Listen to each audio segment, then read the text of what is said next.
Hello students, मैं गौरव समादिया मोनार classes से। तो आज हम जो है फिजिक्स के यूनिक कॉन्सेप्ट्स को समझेंगे। जैसे 12th क्लास में एक क्वेश्चन आता है, ठीक है, बहुत इंपॉर्टेंट क्वेश्चन है।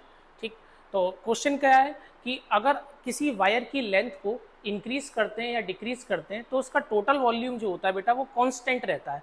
कैसे कांस्टेंट रहता है, ज़रा देखिए ज़रा इधर।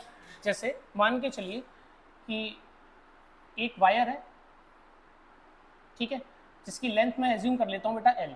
मैंने इसकी लेंथ में कुछ चेंज किया, चेंज का मतलब मैंने इंक्रीज किया, तो टोटल वॉल्यूम क्या रहता है बेटा, कांस्टेंट रहता है। ठीक है, जैसे रेजिस्टेंस का फॉर्मूला होता है R equal to rho L upon A. मैंने ये कहा है कि लेंथ में इंक्रीमेंट या डिक्रीमेंट टोटल वॉल्यूम क्या रहेगा, कांस्टेंट रहेगा। तो लेंथ में अगर इंक्रीमेंट या डिक्रीमेंट किया है तो इस एरिया को रिमूव होना पड़ेगा। तो एरिया को रिमूव करने के लिए मैं क्या करूंगा बेटा, लेंथ से ऊपर मल्टीप्लाई करूंगा और लेंथ से डिवाइड करूंगा। तो एरिया इंटू लेंथ क्या हो जाएगा बेटा आपका, एरिया इंटू लेंथ ये हो जाएगा आपका वॉल्यूम। वॉल्यूम और वॉल्यूम क्या रहेगा बेटा, कांस्टेंट। तो अगर देखा जाए इस कॉन्सेप्ट से जो रेजिस्टेंस है वो लेंथ के स्क्वायर के प्रोपोर्शनल हो जाएगा। यानी कि अगर देखा जाए, अगर किसी वायर की लेंथ को इंक्रीमेंट किया जाए या डिक्रीमेंट किया जाए तो रेजिस्टेंस जो है वो स्क्वायर ऑफ द लेंथ के प्रोपोर्शनल होता है। ये चीज आपको ध्यान रखनी है। आइए जरा इस पर एक एग्जांपल देखते हैं। जैसे जैसे देखिए एग्जाम्पल आप देखिए, ये मैंने एक एग्जाम्पल ले रखा है। The length of the wire is 10% increases, then what will be the percentage change in its resistance. तो देखिए जरा इसमें वही मैं सेम कॉन्सेप्ट अगर मैं लगाता हूं तो देखिए R proportional to L square. तो देखिए इस फॉर्मूले से मैं क्या लिख सकता हूं, यहां से R one upon R two equal to L one upon L two का होल स्क्वायर।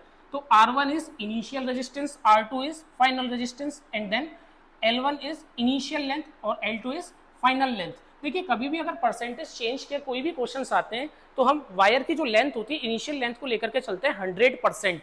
तो 100% में ही 10% का इंक्रीमेंट हुआ है। यानी कि अगर इनिशियल लेंथ 100% है तो फाइनल लेंथ कितनी हो जाएगी 110%, 10% का इंक्रीमेंट। तो इसी फॉर्मूले के अंदर अगर मैं रखूंगा तो R1 upon R2 equal to L1 की वैल्यू बेटा 100% अपॉन L2 की वैल्यू 110%, और इसका क्या करेंगे बेटा स्क्वायर।